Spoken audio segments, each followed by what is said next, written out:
So far, we have discussed that ovulation induction with IUI is the standard treatment for unexplained infertility. We have discussed ovulation induction, that it can be done by either the oral agents and injectable. For oral agent, both ASRM and ESHRE say the same thing, that we can do it with the oral agent and it is recommended. But for injectable gonadotropin, one guideline say, that is ASRM 2020, say it is not recommended as it is expensive and cumbersome for the patient. Other guideline, that is ESHRE 2023, say we can use it with precaution and adequate monitoring to prevent OHSS or multiple gestation. Thus, we have discussed the ovulation induction part. Let's now discuss the intrauterine insemination. What is the timing of intrauterine insemination? How many times we can perform IUI? So, intrauterine insemination is the standard component of unexplained infertility. And it can be performed, the timing is 0 to 36 hours. That if we perform between these hours, it will not impact the pregnancy rate. And the second is the single IUI is the live birth rate between single IUI versus double IUI is not significantly different. So we can perform single IUI only. There is no need of double IUI. The third thing is there is not much evidence that we have to perform ultrasound for monitoring as compared to the urinary LH. They both result the same. So we can do it according to patient convenient by either any of this method. Coming to the conclusion of IUI, it is recommended that a single IUI which is performed between 0 to 36 hours of beta HCG injection is recommended for intrauterine insemination when we are doing OS plus IUI. Let's now discuss the role of IVF in unexplained infertility. And both the guidelines will discuss and will find the differences. So, according to the ESRM 2020, it does not support IVF as a first-line treatment for unexplained infertility. That if the patient with unexplained infertility came to you first time, then we do not directly go for IVF. So we have to first do OS plus IUI or expectant management. Then if it fails, then we will go for IVF. According to ESHRE 2023, it also says the same.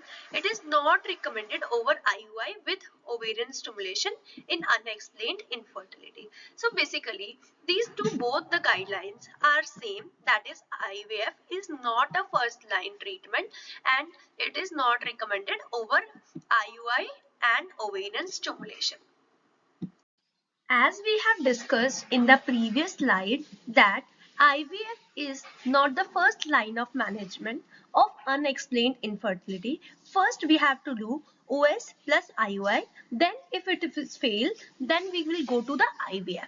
But in some setting, it has been shown that there is a good evidence if we do immediate IVF in women who are more than 38-year-old, because more than 38-year-old ovarian reserve as well as the quality of the oocyte will be low, then we can do an immediate IVF for that patient. But they have not made any recommendation regarding this.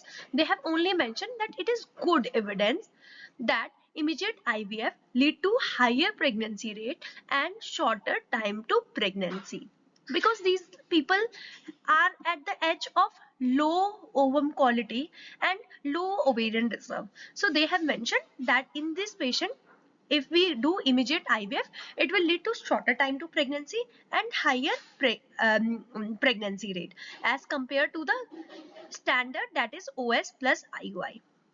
And this is by ASRM 2020. According to ESHRE 2023, the decision to use IVF, they have not given any cutoff of age. They have just written that it should be individualized by the patient characteristics like age, duration of infertility, the previous treatment, and the previous pregnancy. So if the patient has already undergone IVF for unexplained infertility, then this time you won't do any IUI plus OS, you will directly go for IVF. So according to the patient characteristics, you have to individualize whether to go for IVF, immediate IVF, or you have to give OS plus IUI 3 to 6 cycles. So this is according to both the guidelines, and they all say the same, like it is good evidence that if more than 38 years you will go for direct immediate IVF. And this also say depending upon the age, duration of infertility, previous treatment, and previous pregnancy. Let's discuss about the role of ESHRE in unexplained infertility. So the evidence is good that there is no reported difference in clinical pregnancy as well as the live birth rate if we compare IVF, conventional IVF versus ESHRE. This is by ASRM 2020, and the same is written in the ESHRE 2023. That is, ESHRE is not recommended over conventional IVF, and the reason is that the same clinical pregnancy as well as live birth rate. Though both the guidelines say the same thing. Let's discuss the recommendation for unexplained infertility. So, it is recommended for a couple with unexplained infertility to undergo typically 3 to 4 cycles of ovarian stimulation with oral agents and IUI. That is letrozole or clomiphene citrate with IUI for typically 3 to 4 cycles. And those who are unsuccessful with ovarian stimulation and IUI with oral agents, then we will proceed to IVF. So it means that we do not have to go for ovarian stimulation with IUI with gonadotropin. So if we have if the patient has undergone ovarian stimulation with letrozole or clomiphene citrate, then we have to directly proceed to IVF if the couple is unsuccessful with ovarian stimulation. And the level of recommendation is B.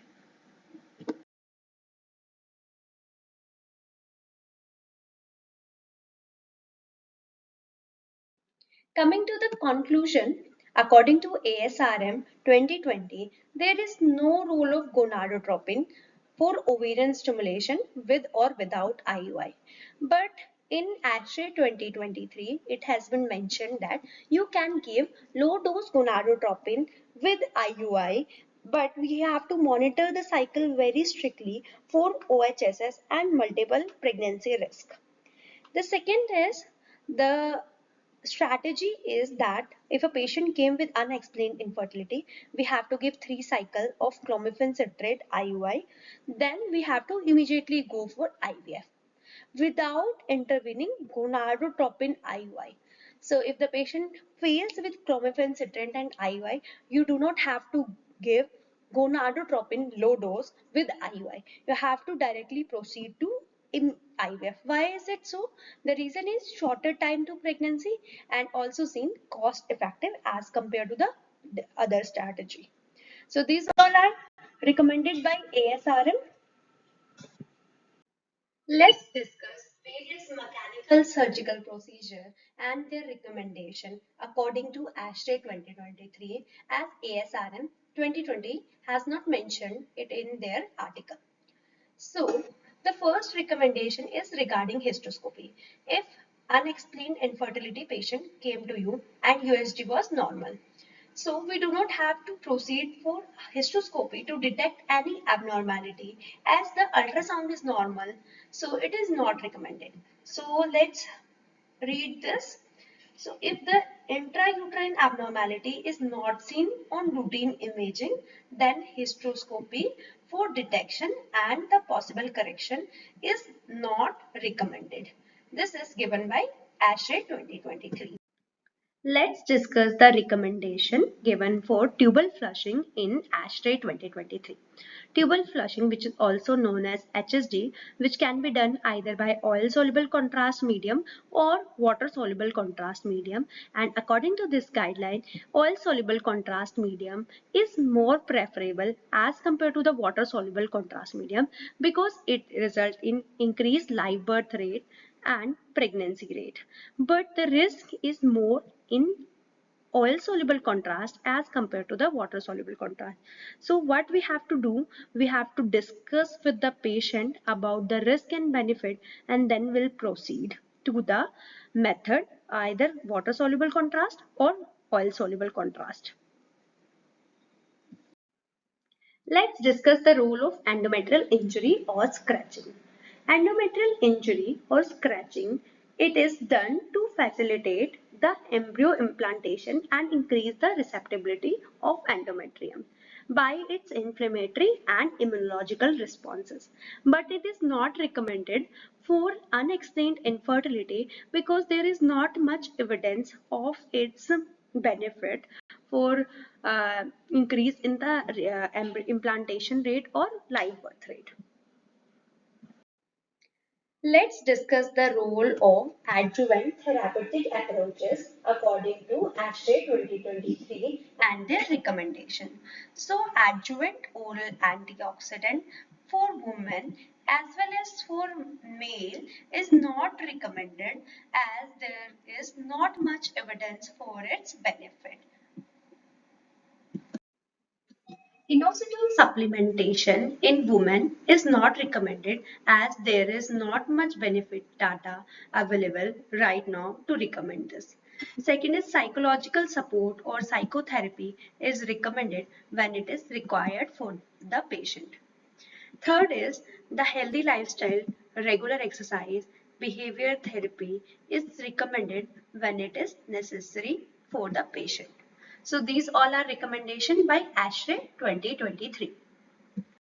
So we have completed our video on unexplained infertility. In this series of videos, we have described the definition of unexplained infertility, the diagnosis of unexplained infertility, and various recommendations given by ESHRE 2023, and finally the treatment in this video according to both the guidelines ESHRE 2023 and ISRM 2020. The only difference between these two guidelines regarding the treatment of unexplained infertility is that low dose gonadotropin is used according to ESHRE 2023, but it is not recommended according to ISRM 2020. And the second line is that the expected management in ASRM 2020, they have not talked much about expected management, who are the patient who are suitable for expected management and who are the patient who can directly go for ovarian stimulation plus IUI. Rest more or less are the same in both the guidelines. So I hope you like the video and thank you.